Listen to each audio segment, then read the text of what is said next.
Greetings and salutations. Welcome to Halifax Oasis. I'm very proud to present to you an interview I conducted with Mr. Ron Brade, the new county administrator of Halifax County, Virginia. Now, first of all, I had such a great new idea because I'm working on my camera skills, which aren't very good. I have two cameras, and I was going to film he and I, and then cut away and do just him and back and forth like that. Well, it's apparently when we sat down, Mr. Brade backed up in his seat, so he wasn't actually fully in the one camera view. So what I did was I superimposed one on top of the other, but then you have to perfectly match it, and if you have to stop at any point, one's running, the other isn't. So editing that is very difficult. So you're going to see at the very end there, I just wound up cutting out the top part, and it doesn't fully match. But please ignore that and just listen to him, because this was such a good interview, and I'm feeling very optimistic and happy and hopeful for Halifax County that as far as the county administrator, the captain of that particular ship is going to move forward with smooth sailing. He talked about the challenges of the county, which we've all talked about, which is housing, childcare, recreation. But he also talked about some internal challenges. We talked about hiring practices. We talked about policy. We talked about transparency. And we hear that word all the time, but what does it mean? And a couple of things he identified. One was, did you know this? Halifax County doesn't have an HR department, nor do they have a dedicated HR person. That I was shocked. I did not know that. I would think that an organization of this size and this much responsibility and this big of a budget would have an HR person, wouldn't you? The other thing he brought up, I talked about the communication with the constituents, with the citizens of this county, and how my observations, and I've heard a lot of feedback from you out there, that we have a segment at the board meetings, which is the only opportunity a citizen has to come and address the board. They get 3 minutes, and they can ask questions, they can make complaints, or they can rave on like some people. But when I watch it, none of the questions get answered. In fact, it's not even acknowledged. You know, it's just like, move on, next. So what kind of forum is that, you know? And I've often said that I like to be the voice of the voiceless because people feel so unheard. And he really absorbed and appreciated that. And I think that maybe, and then he brought up that, you know, in his experience in the past and with large organizations like this, they have a community engagement person. And that's what Mr. Clark did for Hitachi. That's why you all know everything Hitachi does, because he was an excellent community engagement coordinator. So maybe the county will get it in their budget to do something like that, so that phones. So that there can be better communication, because there's so much that goes on that you guys don't know anything about. And that's part of why I started this entire website, to get you access, videos, to bring you in on the process, etc. I think, so I'm very, very encouraged. This was a great interview. Please listen to it in its entirety. It's very long, so I'm splitting it into 2 episodes. I'm about to upload and publish the first half, and then I will do the second half. Regardless of the controversy or the rumors or whatever you want to call it in regards to his hiring, looking at his body of work, his past experience, his education, I feel, and hope you will too, that this is somebody that can do this job effectively and help bring Halifax County up to speed with some progress, and not these steps back that have been taken. And we also talked about the changing of the board in January. I feel very optimistic about that. I think there's going to be a lot of good changes coming, and he's ready to work with that and address it. And he's meeting everybody, ingoing, outgoing. But he's only been here 30 days, so I had to really kind of back off some of my questions, because it wouldn't be fair, because he's just acclimating, and I get that. But he's also committed to meeting with me and talking to us in the future, maybe even on a regular basis, once a month, once a quarter, whatever. in more details of what's happening and what's being done. Most of his background was he had a bunch in HR, but he had a lot in procurement, and he gave a really good explanation of what that does and how that operates and how all these pieces of the puzzles fit together. So that was really interesting. But I appreciate his time, and now let's move on, and no more from me. I hope you can send me some good feedback or however you feel about it, either way. Let me ask you, what happens if an individual supervisor attempts to direct staff or contractors outside of official board action? Well, so again, I haven't seen that in my 30 days here, but that's something where I hope by me having and developing relationships with each of the board members and getting to know them, and also making sure that they are comfortable picking up the phone and calling me. Each of them will have my cell phone number. They can reach out to me at any point in time. And so I want them to feel that I am accessible to them, such that if they have questions, concerns, or suggestions, that I'm actually there listening to them and trying to figure out how to best accommodate those where it makes sense. But I hope to minimize those times when a board member is contacting, say, someone on my staff and asking them for trying to give direction. I'd like to be made aware of that, and I've asked my staff to convey that to me as well. And so my staff, they will have my cell phone as well, and should absolutely communicate that so that I can circle back with the board member. Right. Also, because again, we don't have an unlimited number of resources, and so that's not to say that the board member doesn't have a reasonable request, but then I have to kind of prioritize all those requests into the things that we're trying to do on behalf of the community as a whole. So, have you met the newly elected board members? I have met them both. I just had lunch today with Jeff Oakes. I am planning on having lunch with Mr. Thompson as well. But I am having one-on-ones with not only the current board members, including Mr. Pennell and Mr. Brandon. I will be having lunch with them, but I'm also meeting with the newly elected board members as well. So I would think too that with a turnover like that, there's a lot you can't even formulate until January, because I do feel this is going to be a very different board than what you started with. Right. Can you comment on that? I agree. It will. What I know about team dynamics is even if one person on the team changes, it's a new team. Yeah. And so that's how I go into the result of the election. Come January 1st, we've got a new team. Yeah. And so the new team dynamics have the potential of being different from the previous team because the players are different. Right. So that's my orientation going in. Is yes, we do have two new team members, but that means the team is a new team as a whole.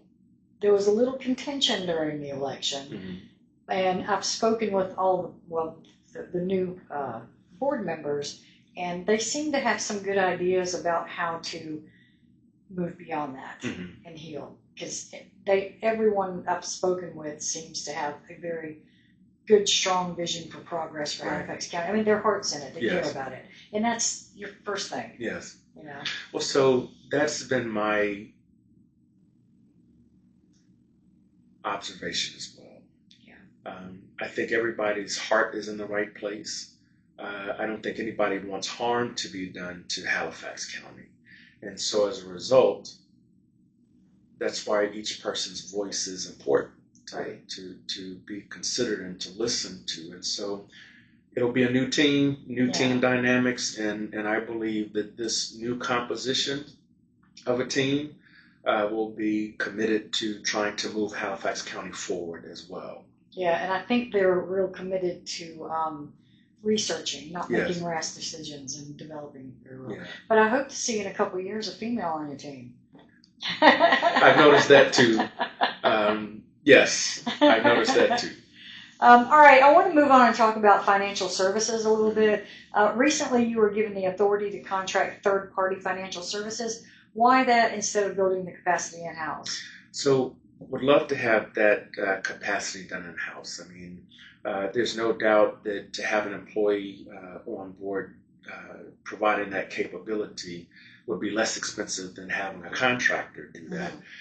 But there's also an aspect of total compensation, plan. And so, as an example, I mean, it's public knowledge what my salary is, but what I take home is less than what the county pays for me being an employee, because you got to think about 401k, Sure. contributions, healthcare, and all of those other benefits. And so what the county pays is more than what I take home. But that's the case with anyone that's an employee. Exactly. What your Yeah. take home is Right. a fraction of what your employer is paying for you to work there. And so when you think about someone where we're outsourcing that capability, well, that person has to pay for their own health care. If they have children, they're paying for the child's health care as well.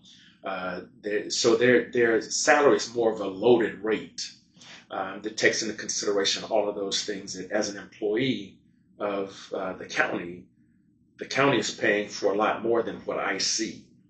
And so for a consultant or an entrepreneur, they have to basically build all of those costs into their loaded rate, which is, I believe, part of the reaction and response that people saw to Ms. Morgan's loaded rate. So what you're saying is, well, okay, without going into too much, what you're saying is that when you contract someone, you tend to pay them more because you're not paying the perks that you get as a normal employee. That is correct. Okay. That is correct. Because for when we outsource to a contractor, I'm not paying for that person's healthcare costs. They have to build that into their rate. The other aspect of this too is when you have competition, that helps kind of keep the cost down low.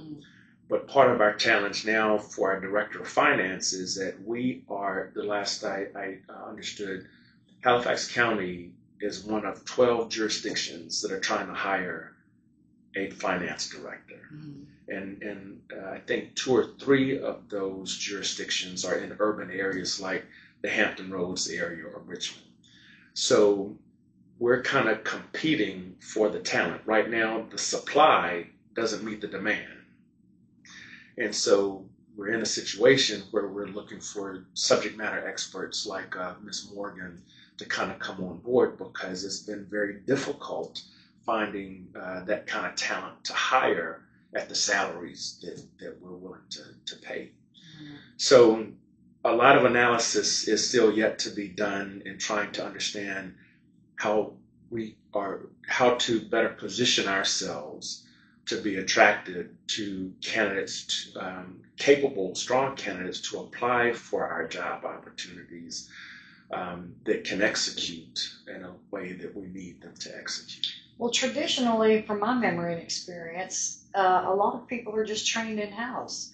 It's, for example, a place I worked at before, if I was a coordinator of a department, then I had my assistants I would want to train to eventually take my place. There's a word for that. Succession planning. Yes. So is there no kind of succession plan in place here for certain positions? Well, I can't answer for what's been done in the past. That's right. But when we advertise jobs, people internally can apply for those jobs too, and you're trying to get the best value for the organization. So, people internally are not prevented or precluded from applying for job opportunities. The vacancy announcement for the finance director was originally posted, I understand, at the same time that the county administrator job was posted. And they did not have, as I understand it, I wasn't a part of the selection process, but as I understand it, there were not candidates that were strong enough to fill that position, and so they closed it. I have since reopened it and have been reaching out to the networks of people that I have, trying to encourage strong candidates to apply. So the contracting is just temporary. Yes. You've got a new ad out and you want to hire someone full time. Because one thing about hiring in-house is, And that segues perfectly into the next thing I wanted to talk about, were hiring practices and pre-selection concerns. You have to very much avoid the perception of we're only going to hire our own without giving others a fair shot. So succession is great, but it should never be a guarantee, I think is what I'm trying to say. Okay. As an HR professional, former HR professional, you said it very well. Okay. So, because the concern among the residents is the perception of the pre-selection before interviews. Will you establish a written, publicly accessible hiring process for senior county positions? Because I know you put out a job description or an ad, but is there some type of policy? And I've been through some of the board policy handbook, and I don't think because like you said, there's not really an HR department. But can there some type of policy be put out that makes available to the public what the exact process of hiring is?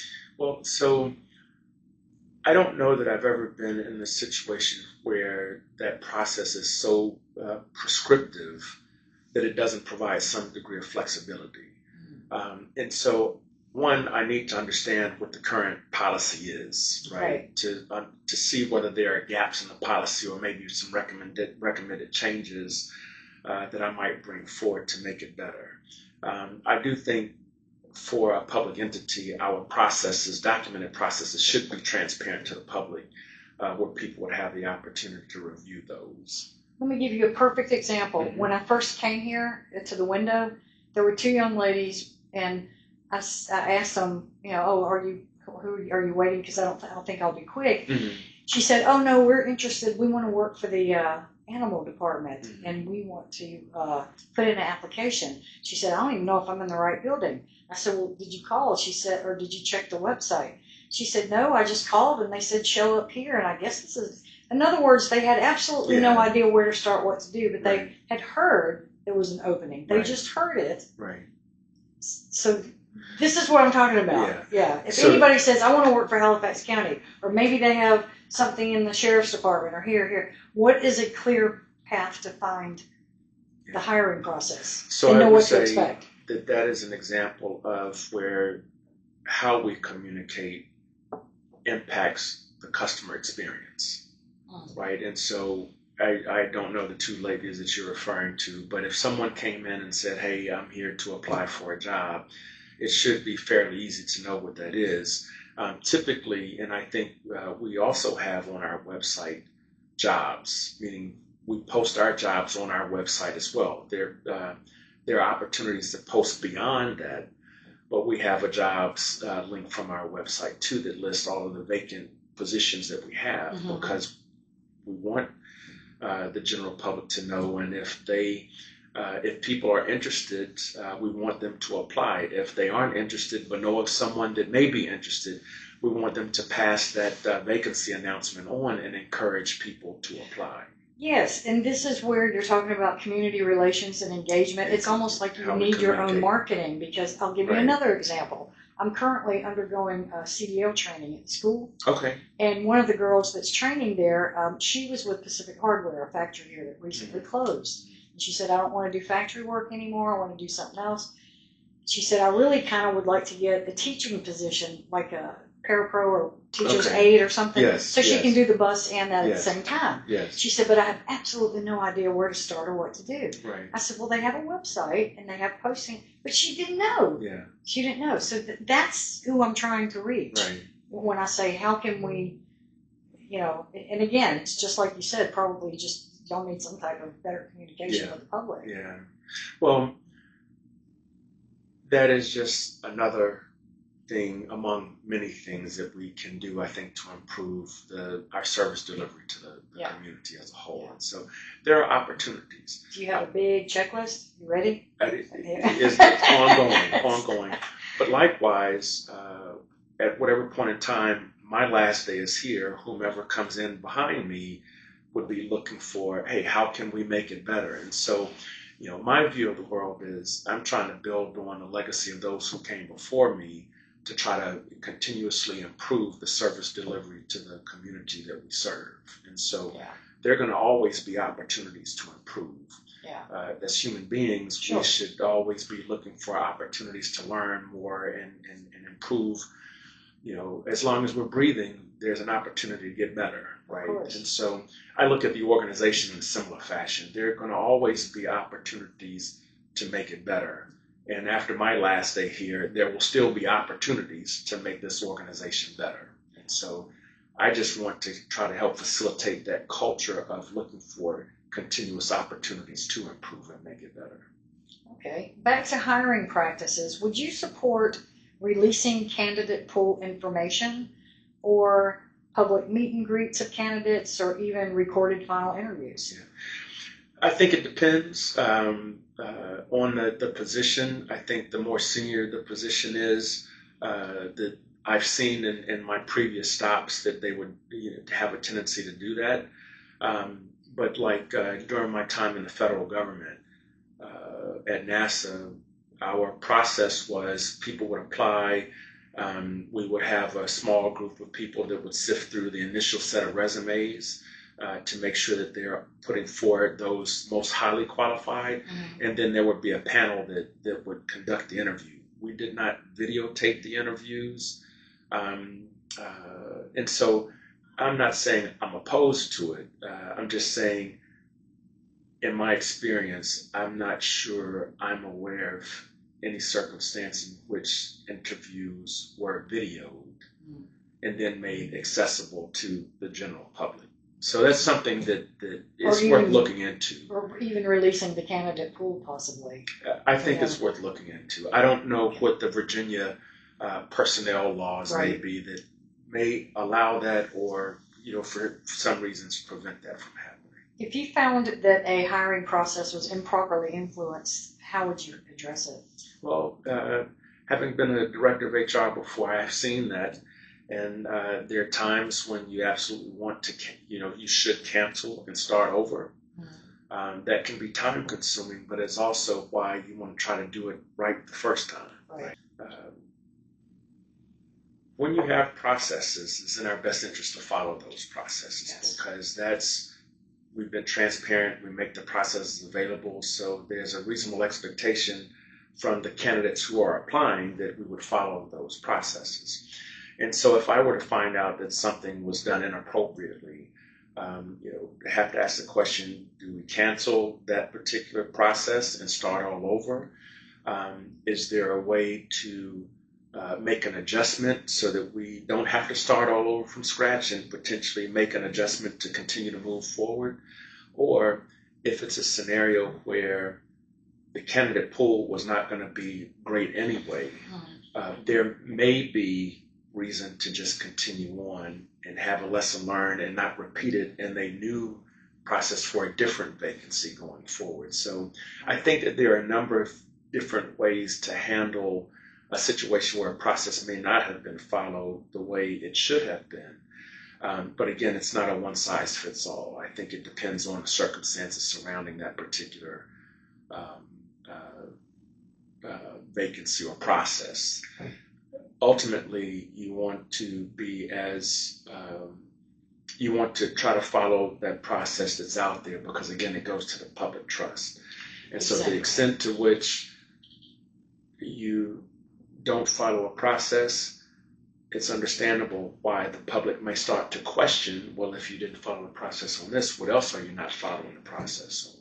Very true. It breaks the trust. And holding public trust it's like a relationship. It's like a marriage. You break my trust, it's just not going to be. I call it the spoiled milk theory. Yeah. Your milk spoils and you put it in the fridge and expect to open the fridge and it's good the next day. It just doesn't work that way. Yeah. And a lot of what we get, especially in a small community like this, are accusations of nepotism or cronyism, etc.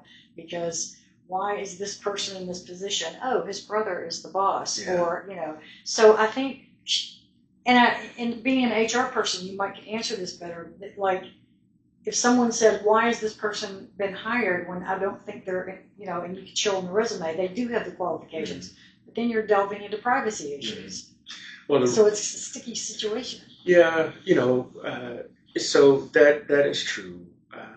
I think for like an executive level position like mine, it's not unusual that my resume would be made available. My LinkedIn profile is already out there, and anybody and everybody has access to my LinkedIn profile, right?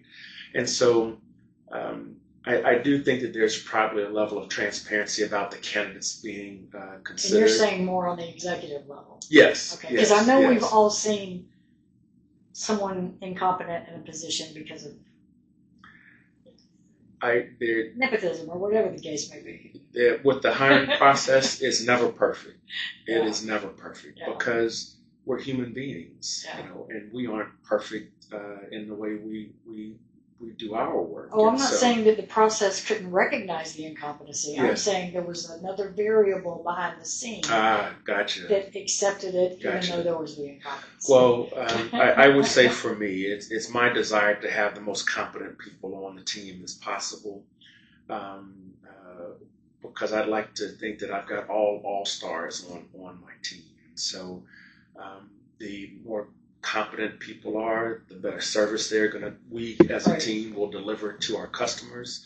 I view the Board of Supervisors as customers as well. So competence is important. I definitely am not ruling out, but I'm also having a professional year that spans 35 years. I've also seen scenarios where people had been hired probably for not the right reasons. And, it's my job and desire to make sure that the people that I hire on my team or for my direct reports who are hiring people to get the most competent people possible to execute on behalf of the public. And I think that's what I'm trying to hear, a high level of ethics and a high level of fairness. Yes. Because that's another thing that breaks trust. If they don't feel like there's a sense of fairness for themselves and others. No, I do realize that, and if there's a time where I've made a mistake through processes, I will own that, because I think no one is expecting me to be perfect. Yes, there are high expectations of anybody that would be in this position, and rightfully so. But I'm human, and so there are going to be times where I make mistakes as well. But my desire and goal and objective is to try to execute as best as I possibly can on behalf of the community that I'm serving. And so getting the right talent on my team helps us, the team, deliver as efficiently and effectively as possible for the community that we serve. And building trust is going to mean you own those mistakes. Absolutely. And that's, I think, where a lot of people go wrong. Yes. A perfect segue into the next segment about transparency. There's been a lot of broken public trust with Halifax County following recent turnover, contract confusion, etc. What is your plan? You may not even developed one yet. It's only 30 days. But can you envision any type of plan for rebuilding public trust? Oh, I think that, the more effectively we can communicate to the public, you build that trust. It's not going to happen overnight. It's just like you said, in relationships, if you lose trust, you don't get it back overnight. And so it's the work that you put in trying to rebuild that trust. And while I don't necessarily understand what has contributed to the level of trust that you mentioned, I have heard that, and I have a responsibility to try to rebuild that trust. So following policies that we put out there, there are always exceptions to the rule. So what's the logic behind those exceptions? Is that based on objective and independent judgment? And again, how do we communicate with the public, and communication is a two-way street. So it's not just about how we transmit information, but it's also the forums and fora with which we receive information from the public. Does the public feel heard, to your point earlier? So all of those things go to taking steps to build public trust. And I think the public is also recognizes that it's not perfect. And so there are times when we need grace.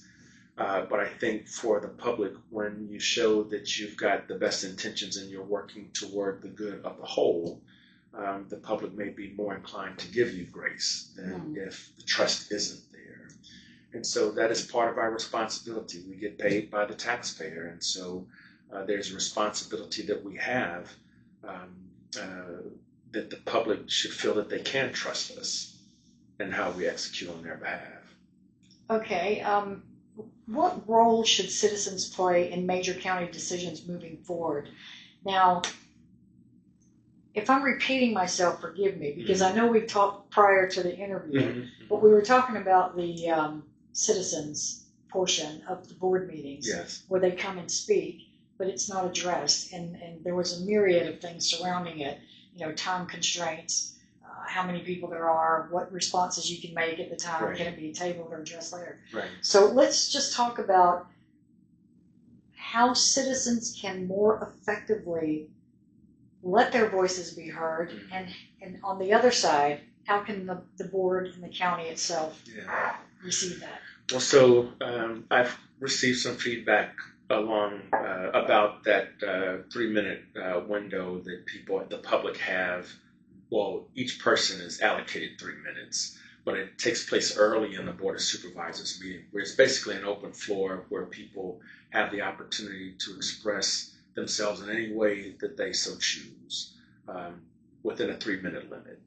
And so I have heard the feedback that you've shared. I've heard feedback from my team, my staff, that basically says, well, this person made a statement, but it's not factual. And I have the facts, but I don't have the opportunity at that forum to provide the facts. And so I don't know what the answer is right now. But I will say there definitely seems to be an opportunity to make some improvement. I just don't know what that should be right now. But I have heard feedback that that particular segment of the supervisors meeting may not be the most effective use of the public sharing their voice at the time. Especially I understand, exchange. right? I understand the intent. I think the board provided that as an intent to give the public the opportunity to be heard. But I don't know that it's working as effectively as the board or the public feel that it needs to be. And so I think that there's an opportunity for us to look at that a little bit closer to try to find out what's been more effective. And this is another example where maybe talking to other jurisdictions to get an idea of, well, what are they doing to provide the public a venue to express, their opinion, dissatisfaction, satisfaction with how things are going, or just be part of the conversation. Right. Yeah. Right now, it seems to be more of a one-way. Very much, I would say. And that's not a conversation. Right. That's a monologue. What would you say to those that watch and feel ignored or shut out? Do you have a message for them? Well, I think the basic message is everybody wants what's best for the community, and we all have different opinions of how we get there. The question is, how do we provide the forum for us to give people the opportunity such that they feel heard? And I think the board, certainly my team, are committed to trying to provide that. I don't think it's going to ever be perfect. I want us to just move the needle in a positive direction where people are feeling that they have the opportunity to be heard and that it's not just falling on deaf ears. And so it's an opportunity. But when it comes to communication, you can always make communication better. It's never perfect. I've never seen perfect communication. You can always make it better. And that's our commitment, is to do what we can to make it better, to make improvements. So 1 year from now, what should Halifax residents be able to say has changed under your leadership? That's a very good question. What I would hope, because I said during my interview, I consider myself to be a bridge builder. And so I would hope that the community at large would see us working more collaboratively together. That's not to say there won't be disagreements. I don't expect 8-0 votes out of the Board of Supervisors from this point forward. But what I hope that they would see is that the board is working together, not just among board members, but with other boards like the Board of Education or the IDA board and some of the other boards throughout the county. That's kind of what I hope that a year from now people will see, that we're working better together. Not perfect, but they can tell an improvement. Yeah. And I think that that's going to be huge. It will be huge. Yeah. I think also to the extent that the community feels heard, and to be heard doesn't necessarily mean you did what I asked you to do, but did you hear me out? And when we're having the dialogue, can I articulate that, yes, I heard you, and we looked into it, and here are the challenges with your particular suggestion or recommendation, that right now may not be a prudent time for us to pursue that any further. But even then, it doesn't mean we won't ever pursue it again. It's just that for whatever reason, things right now aren't in the best environment to maybe take that particular suggestion or recommendation through fruition.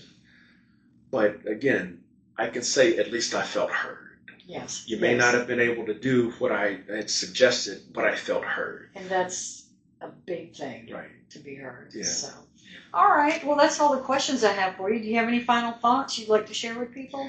Other than me being thrilled about being back home. Like I said, I've been gone for about 40 years, but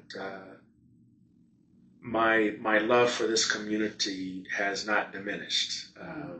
I consider myself to be one of the biggest cheerleaders of this county, and I think we all want the county to move forward. We talk about positive change, moving forward, needing to grow. But I don't want that to be at the expense of our rural community and values.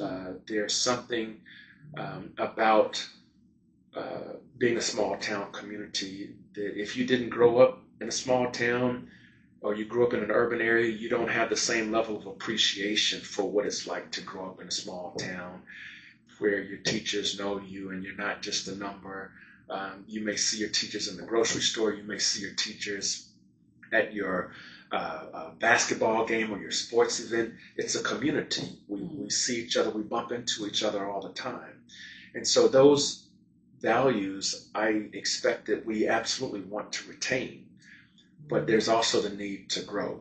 And so from the standpoint of how do we generate additional revenue for the community so that the taxpayer doesn't have to foot the bill.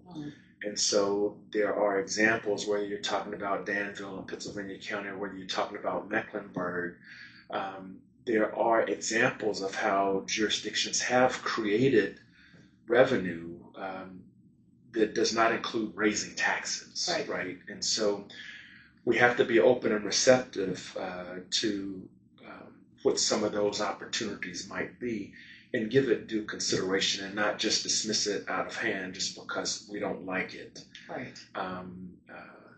People don't like raising taxes either. Right.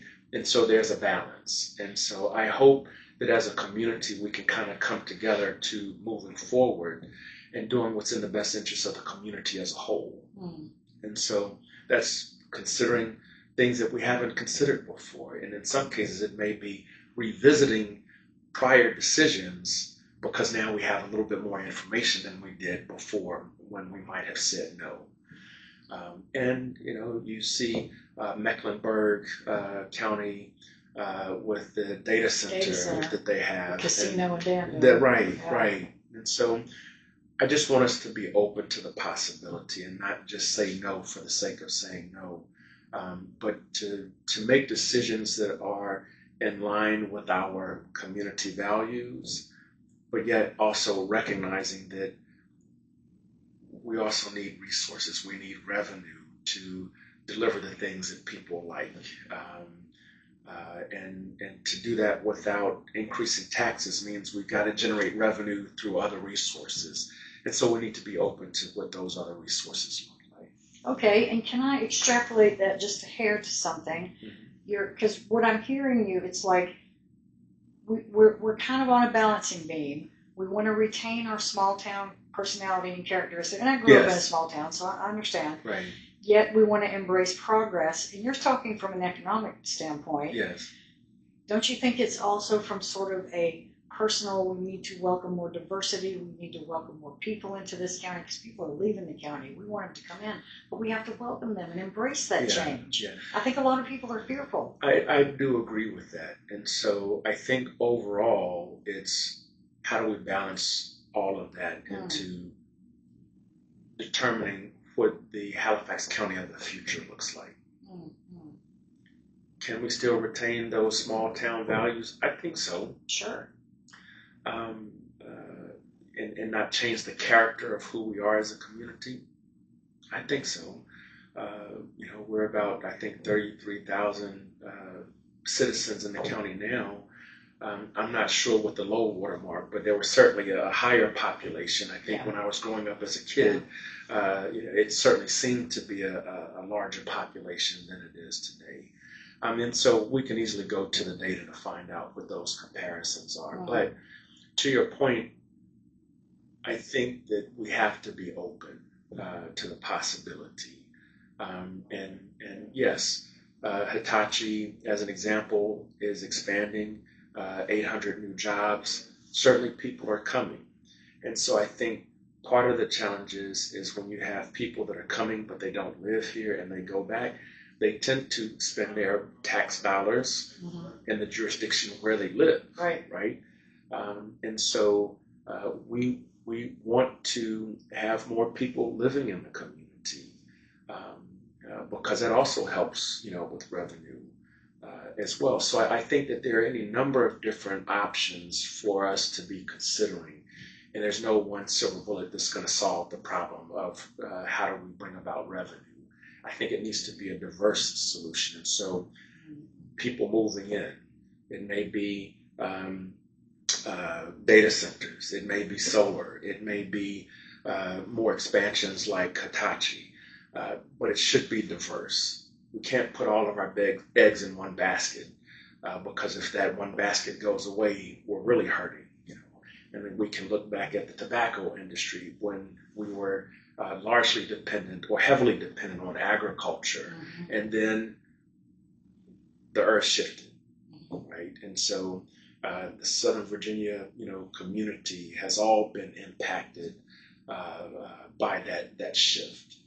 And that's another example about what I mean about being more open-minded, not only to different types of people and whatnot, but yes, agriculture changed. I've talked to some people, I'm not going to say who, but my thing is like, why in the world would you not promote hemp? People are narrow-minded when it comes to it, and it's turned around a lot of agricultural when they don't have tobacco or whatever else or something their soil can't promote. Right. But again, my whole point in even bringing that up is just having the open-mindedness, of different things that can contribute to your success and progress. Right. And that's why I say there are any diversity of options as far as how do we go about generating revenue. Yeah. And so I just want us to be open to the possibility. That doesn't mean accept everything that's put on the table. Exactly. Because I get frustrated. I don't know if you do, and people are like, we're not having that here. Yeah. Well, that's the part about being heard, too. Yeah. I can understand where some people would say, hey, why not consider a casino? I can understand why other people would say that doesn't fit our values, right? And so, but let's have the conversation. Yeah. Let's have the conversation. That's what I'm hoping, that at the end of a year, that people can say, and we are listening. Hey, they might not have taken my particular idea, but at least I have some insight into why. Yeah. It's just about being open and receptive to what's there and receiving feedback. That's right. Hey, the world is a very different world from when I grew up here. No kidding. Right? You think about technology, you think about cell phones. They weren't a thing when I was here, but now we've got access to all of this information at our fingertips because pretty much most people have cell phones, right? Yeah. And so with those kind of changes, you kind of have to take a step back and look in the mirror to say, is our community evolving with the changes, or are we kind of resistant to the change? Or reverting backward or even reverting backward. Yeah. So I just want us to have a culture where we're at least entertaining different ideas and thoughts, and doing our due diligence in determining whether the answer is yes or no. And even if it's no, it may be no, not now, but that doesn't mean no, not ever. Right. We may revisit it, at some future point in time down the road. It's just that right now is not the best time. Well, thank you for joining us. Halifax County is at an important moment, and we appreciate your openness about direction, transparency, and accountability. And I very much am looking forward to see how your administration does. Thank you, Lisa. I appreciate that, and I'm looking forward to it as well. This is an exciting time, not only for me personally and professionally, but I think for the community as a whole. Yeah. And hopefully it's just the beginning of, again, taking that next step as a community, whatever that next step looks like, but moving forward as opposed to staying where we are or reverting back. Yeah. Halifax County forward. Yeah, I like it. Thank you. Thank you. Okay.